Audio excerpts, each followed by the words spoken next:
Hi, this is Jerome Davis. I'm the artistic director of Burning Coal Theater Company, and I have with me today a very special guest, the current artistic director of the Justice Theater Project, Jerry Sipp. Jerry, welcome. Hey there, Jerry. I'm sorry, I was just finishing up my workout. You know, I've been doing this, of course, every day since the stay-at-home order. So 99, 100. Great to see you, Jerry. Wow, those look like some heavy dumbbells there, Jerry. That's 6 full pounds apiece. No kidding. 6. Nice, very nice. I'll have to up my game some. Jerry, we're going to start off by asking you the same question we've been asking everybody else as regards the Justice Theater Project or in your own life. Has there been anything that has been lost or had to be significantly postponed in JTP's schedule, or are you kind of treading water right now? Where is JTP right now? Well, Jerry, I'm just finishing up a chapter, trying to work on my relationship during this time.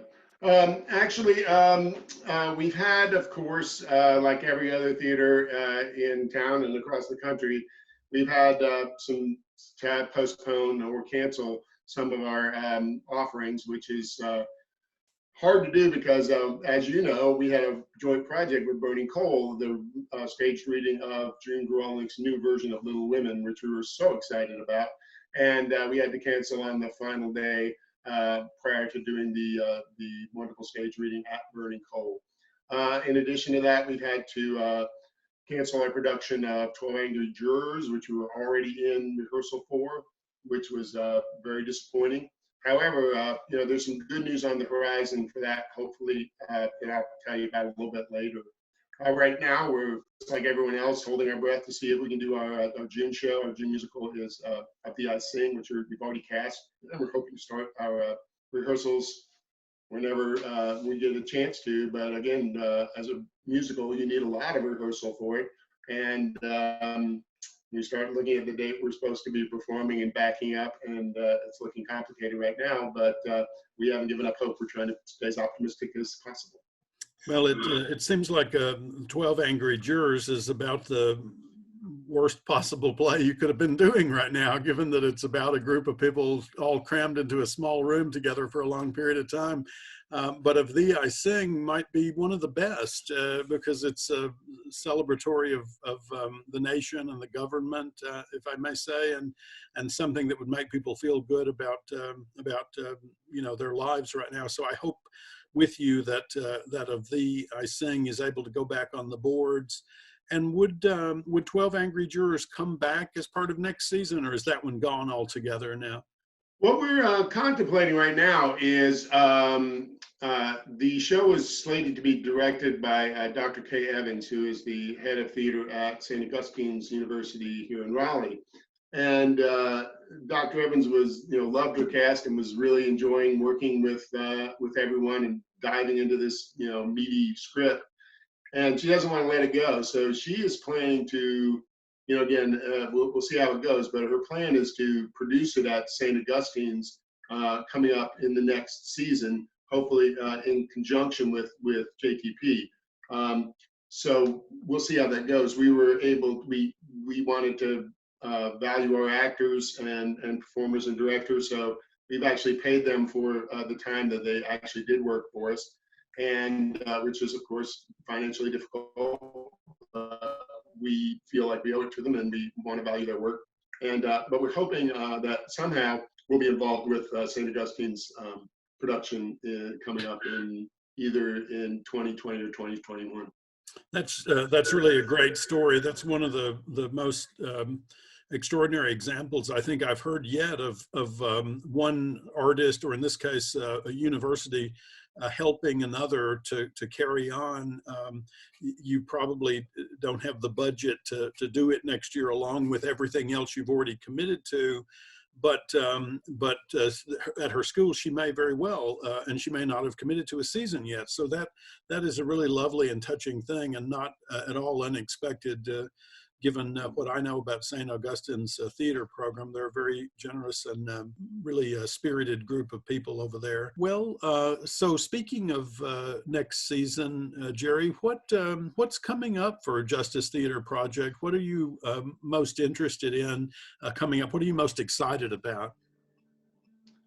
Well, sorry, just finishing up my guitar rehearsal for the day. You know, of course, I've been doing this every day as well. We have a great season next season. This year, all of our shows, we do a themed season, as you know, Jerry, and all of our shows were on our theme called From Monologue to Dialogue, Open Communication, Opening Minds. And what that basically means in a nutshell, it's our fancy way of saying, how do we learn to communicate with people that we don't agree with all the time, which is a very, very obvious thing that's happening in our society now. Next season, we're jumping to something we call the possible dream, which is a season of courageous change. So we're going to try to take one step further from going from just about communication, actually taking that communication, what we learned, and moving forward into action. So we start off the season with All the Way, the Tony Award-winning play about LBJ and Martin Luther King getting the Civil Rights Act passed.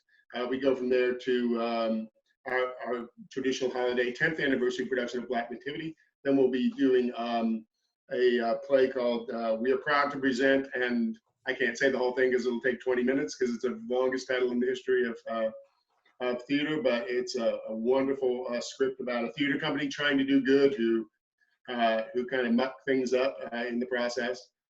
Then we'll be doing a new version of Enemy of the People by David Blakely, based on Ibsen's classic, which is updated to be more about fracking and things like that, and online bullying and things that are very, very with our social justice theme. And then we'll be doing Man of La Mancha, the classic. So we're really looking forward to next season. That's really fantastic, Jerry. Excuse me just one second. 4, get left. Sorry, I've been working a bit on my golf game during this pandemic. It's not so easy to do when you're housebound, but I do have my handicap down to 172, so doing pretty well. Jerry, I didn't realize you were doing Man of La Mancha at the end of next season. That's fantastic. That's one of my all-time favorites. Have you got a cast yet for that, or you're still working on that? Well, I'm working on my spring cleaning right now, actually, so we haven't quite got the show cast yet, but yeah, that looks pretty good. We were hoping to hold our auditions a little bit early this year because we wanted to go ahead and get things cast and let people know what shows they were going to be in and start the planning process.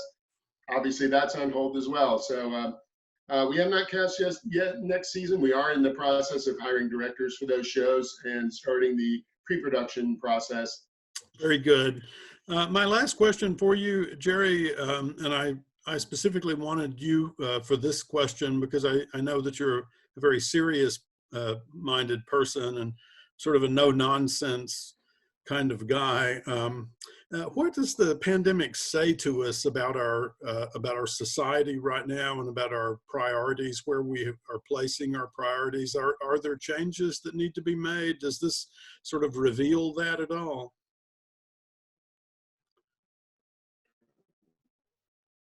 Ow, sorry. I'm just getting these final, working on my personal grooming and getting that all perfect.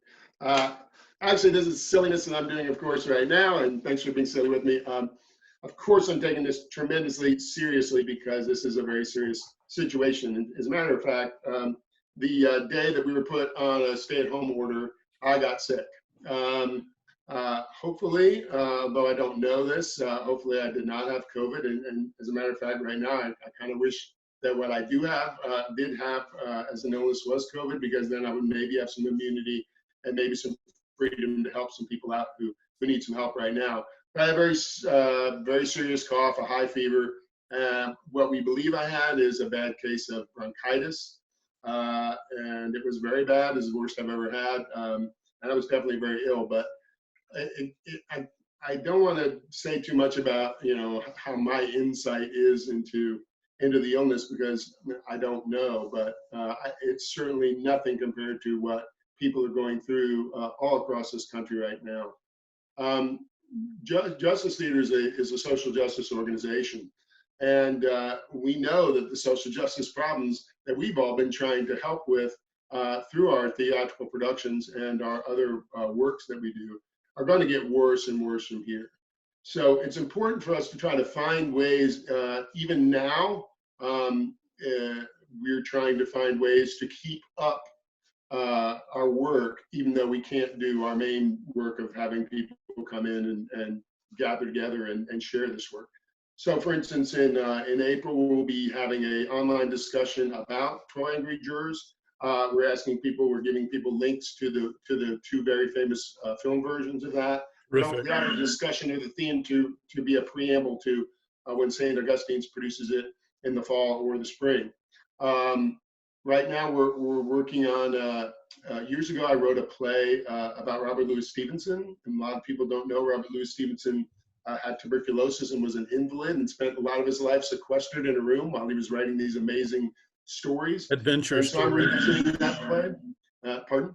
Adventure stories, yeah. Exactly. And so I'm revisiting that script to see if there's a way that we can present that as a comment on the times and what you can do with your life in a small room sometimes, because a lot of times he had those arms strapped to his side, or he might, because he had tuberculosis, he might start coughing or even throwing up. A lot of terrible things that he dealt with his very serious life-threatening illness, but yet he was able to do that. So we're trying to we're trying to think forward. Our board has just been amazing. Our committees have been amazing.